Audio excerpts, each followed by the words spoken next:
اے آل یعقوب، میرے وہ احسان یاد کرو جو میں نے تم پر کیے تھے، اور اس اقرار کو پورا کرو جو تم نے مجھ سے کیا تھا۔ میں اس اقرار کو پورا کروں گا جو میں نے تم سے کیا تھا، اور مجھی سے ڈرتے رہو۔ اور جو کتاب میں نے اپنے رسول محمد صلی اللہ علیہ وآلہ وسلم پر نازل کی ہے، جو تمہاری کتاب یعنی تورات کو سچا کہتی ہے، اس پر ایمان لاؤ اور اس سے منکر اول نہ بنو، اور میری آیتوں میں تحریف کر کے ان کے بدلے تھوڑی سی قیمت یعنی دنیاوی منفعت نہ حاصل کرو، اور مجھی سے خوف رکھو، اور حق کو باطل کے ساتھ نہ ملاؤ، اور سچی بات کو جان بوجھ کر نہ چھپاؤ، اور نماز پڑھا کرو اور زکوٰۃ دیا کرو، اور اللہ کے آگے جھکنے والوں کے ساتھ جھکا کرو۔ یہ کیا عقل کی بات ہے کہ تم لوگوں کو نیکی کرنے کو کہتے ہو اور اپنے تئیں فراموش کیے دیتے ہو، حالانکہ تم اللہ کی کتاب بھی پڑھتے ہو؟ کیا تم سمجھتے نہیں؟ اور رنج و تکلیف میں صبر اور نماز سے مدد لیا کرو، اور بے شک نماز گراں ہے، مگر ان لوگوں پر گراں نہیں جو عجز کرنے والے ہیں، جو یقین کیے ہوئے ہیں کہ وہ اپنے پروردگار سے ملنے والے ہیں اور اس کی طرف لوٹ کر جانے والے ہیں۔ اے یعقوب کی اولاد، میرے وہ احسان یاد کرو جو میں نے تم پر کیے تھے، اور یہ کہ میں نے تم کو جہان کے لوگوں پر فضیلت بخشی تھی۔ اور اس دن سے ڈرو جب کوئی کسی کے کچھ بھی کام نہ آئے، اور نہ کسی کی سفارش منظور کی جائے، اور نہ کسی سے کسی طرح کا بدلہ قبول کیا جائے، اور نہ لوگ کسی اور طرح مدد حاصل کر سکیں۔ اور ہمارے ان احسانات کو یاد کرو جب ہم نے تم کو قوم فرعون سے نجات بخشی۔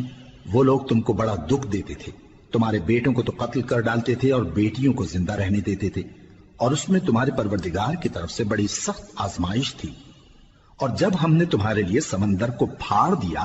پھر تم کو تو نجات دی اور فرعون کی قوم کو غرق کر دیا،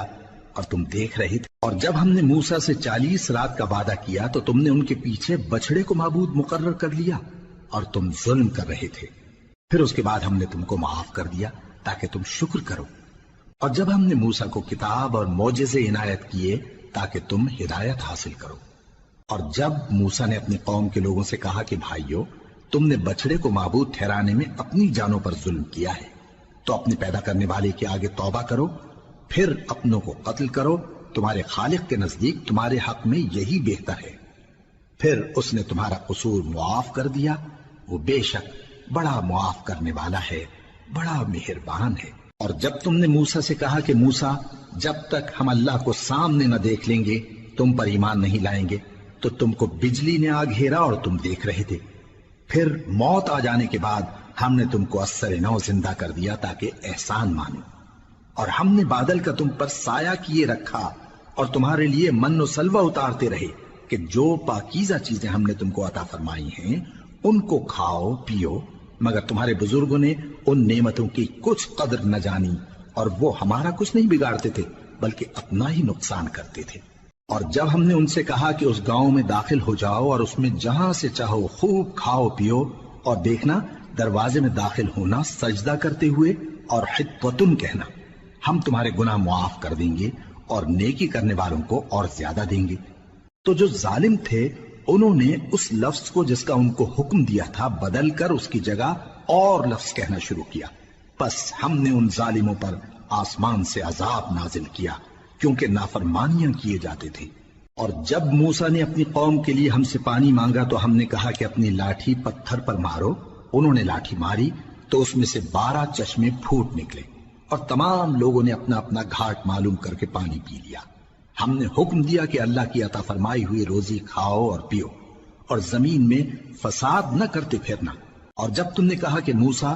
ہم سے ایک ہی کھانے پر صبر نہیں ہو سکتا، تو اپنے پروردگار سے دعا کیجئے کہ ترکاری اور ککڑی اور گیہوں اور مسور اور پیاز وغیرہ جو نباتات زمین سے اگتی ہیں ہمارے لیے پیدا کر دے۔ انہوں نے کہا کہ عمدہ چیزیں چھوڑ کر ان کے بدلے ناقص چیزیں کیوں چاہتے ہو؟ اگر یہی چیزیں مطلوب ہیں تو کسی شہر میں جا اترو، وہاں جو مانگتے ہو مل جائے گا۔ اور آخر کار ذلت و رسوائی اور محتاجی و بے نوائی ان سے چمٹا دی گئی، اور وہ اللہ کے غضب میں گرفتار ہو گئے۔ یہ اس لیے کہ وہ اللہ کی آیتوں سے انکار کرتے تھے اور اس کے نبیوں کو ناحق قتل کر دیتے تھے، یعنی اس لیے کہ نافرمانی کیے جاتے اور حد سے بڑھے جاتے تھے۔ جو لوگ مسلمان ہیں یا یہودی یا عیسائی یا ستارہ پرست یعنی کوئی شخص کسی قوم و مذہب کا ہو جو اللہ اور روز قیامت پر ایمان لائے گا اور عمل نیک کرے گا تو ایسے لوگوں کو ان کے اعمال کا صلہ اللہ کے ہاں ملے گا اور قیامت کے دن ان کو نہ کسی طرح کا خوف ہوگا اور نہ وہ غمناک ہوں گے۔ اور جب ہم نے تم سے عہد کر لیا اور کوہ طور کو تم پر اٹھا کھڑا کیا اور حکم دیا کہ جو کتاب ہم نے تم کو دی ہے اس کو زور سے پکڑے رہو اور جو اس میں لکھا ہے اسے یاد رکھو تاکہ عذاب سے محفوظ رہو، پھر تم اس کے بعد عہد سے پھر گئے، سو اگر تم پر اللہ کا فضل اور اس کی مہربانی نہ ہوتی تو تم خسارے میں پڑ گئے ہوتے۔ اور تم ان لوگوں کو خوب جانتے ہو جو تم میں سے ہفتے کے دن مچھلی کا شکار کرنے میں حد سے تجاوز کر گئے تھے، تو ہم نے ان سے کہا کہ ذلیل و خوار بندر ہو جاؤ، اور اس قصے کو اس وقت کے لوگوں کے لیے اور جو ان کے بعد آنے والے تھے عبرت اور پرہیزگاروں کے لیے نصیحت بنا دیا۔ اور جب موسیٰ نے اپنی قوم کے لوگوں سے کہا کہ اللہ تم کو حکم دیتا ہے کہ ایک بیل ذبح کرو، وہ بولے کیا تم ہم سے ہنسی کرتے ہو؟ موسیٰ نے کہا کہ میں اللہ کی پناہ مانگتا ہوں کہ نادان بنوں۔ انہوں نے کہا کہ اپنے پروردگار سے التجا کیجئے کہ وہ ہمیں یہ بتائے کہ وہ بیل کس طرح کا ہو۔ موسیٰ نے کہا پروردگار فرماتا ہے کہ وہ بیل نہ تو بوڑھا ہو اور نہ بچڑا بلکہ ان کے درمیان یعنی جوان ہو، سو جیسا تم کو حکم دیا گیا ہے ویسا کرو۔ انہوں نے کہا اپنے پروردگار سے درخواست کیجئے کہ ہم کو یہ بھی بتا دے کہ اس کا رنگ کیسا ہو۔ موسیٰ نے کہا پروردگار فرماتا ہے کہ اس کا رنگ گہرا زرد ہو کہ دیکھنے والوں کے دل کو خوش کر دیتا ہو۔ انہوں نے کہا اب کے پروردگار سے پھر درخواست کیجئے کہ ہم کو بتا دے کہ وہ اور کس کس طرح کا ہو، کیونکہ بہت سے بیل ہمیں ایک دوسرے کے مشابہ معلوم ہوتے ہیں، اور اللہ نے چاہا تو ہمیں ٹھیک بات معلوم ہو جائے گی۔ موسیٰ نے کہا کہ اللہ فرماتا ہے کہ وہ بیل کام میں لگا ہوا نہ ہو، نہ تو زمین جوتتا ہو اور نہ کھیتی کو پانی دیتا ہو، بے عیب ہو، اس میں کسی طرح کا داغ نہ ہو۔ کہنے لگے اب تم نے سب باتیں درست بتا دی۔ غرض بڑی مشکل سے انہوں نے اس بیل کو ذبح کیا جبکہ وہ ایسا کرنے والے لگتے نہ تھے۔ اور جب تم نے ایک شخص کو قتل کیا تو اس میں باہم جھگڑنے لگے، حالانکہ جو بات تم چھپا رہے تھے اللہ اس کو ظاہر کرنے والا تھا۔ چنانچہ ہم نے کہا کہ اس بیل کا کوئی سا ٹکڑا مقتول کو مارو، اس طرح اللہ مردوں کو زندہ کرتا ہے اور تم کو اپنی قدرت کی نشانیاں دکھاتا ہے تاکہ تم سمجھو۔ پھر اس کے بعد تمہارے دل سخت ہو گئے گویا وہ پتھر ہیں یا ان سے بھی زیادہ سخت، اور پتھر تو بعضے ایسے ہوتے ہیں کہ ان میں سے چشمے پھوٹ نکلتے ہیں، اور بعضے ایسے ہوتے ہیں کہ پھٹ جاتے ہیں اور ان میں سے پانی نکلنے لگتا ہے،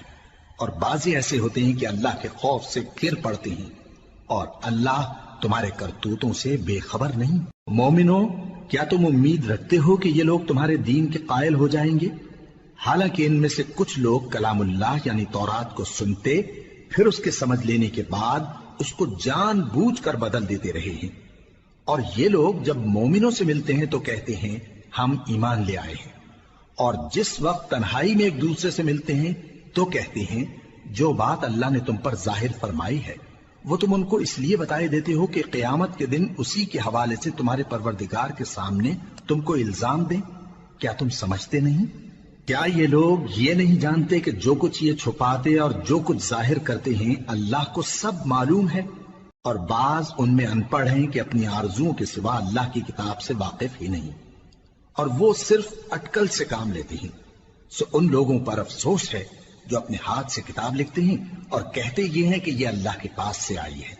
تاکہ اس کے عوض تھوڑی سی قیمت یعنی دنیاوی منفعت حاصل کریں۔ سو ان پر افسوس ہے اس لیے کہ بے اصل باتیں اپنے ہاتھ سے لکھتے ہیں، اور پھر ان پر افسوس ہے اس لیے کہ ایسے کام کرتے ہیں، اور کہتے ہیں کہ دوزخ کی آگ ہمیں چند روز کے سوا چھو ہی نہیں سکے گی۔ ان سے پوچھو کیا تم نے اللہ سے اقرار لے رکھا ہے کہ اللہ اپنے اقرار کے خلاف نہیں کرے گا، یا تم اللہ کے بارے میں ایسی باتیں کہتے ہو جن کا تمہیں مطلق علم نہیں؟ ہاں کیوں نہیں،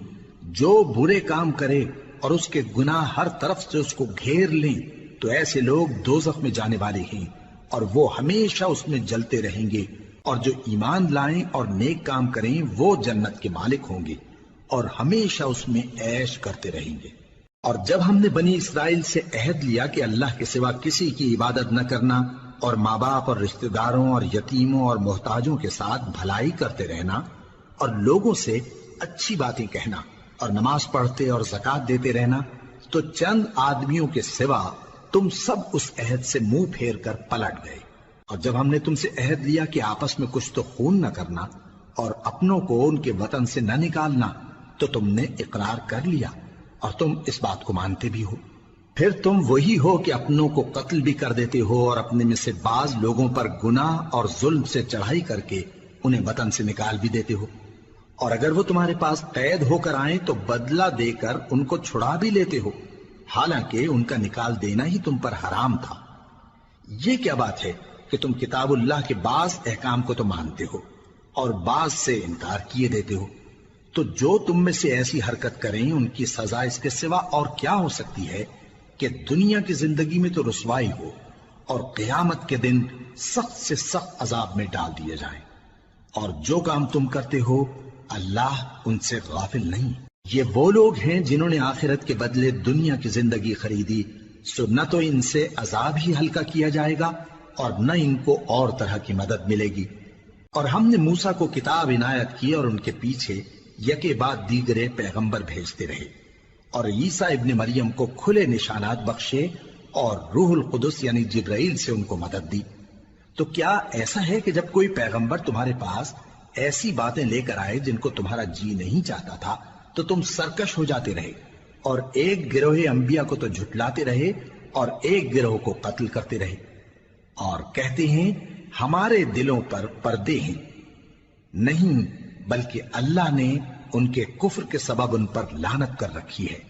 بس یہ تھوڑے ہی پر ایمان لاتے ہیں۔ اور جب اللہ کے ہاں سے ان کے پاس کتاب آئی جو ان کی آسمانی کتاب کی بھی تصدیق کرتی ہے، اور وہ پہلے ہمیشہ کافروں پر فتح مانگا کرتے تھے، پھر جس چیز کو وہ خوب پہچانتے تھے جب ان کے پاس آ پہنچی تو اس سے منکر ہو گئے،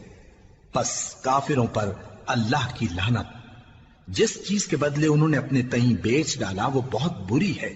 یعنی اس جلن سے کہ اللہ اپنے بندوں میں سے جس پر چاہتا ہے اپنی مہربانی سے نازل فرماتا ہے۔ اللہ کی نازل کی ہوئی کتاب سے کفر کرنے لگے تو وہ اس کے غضب بالائے غضب میں مبتلا ہو گئے، اور کافروں کے لیے ذلیل کرنے والا عذاب ہے۔ اور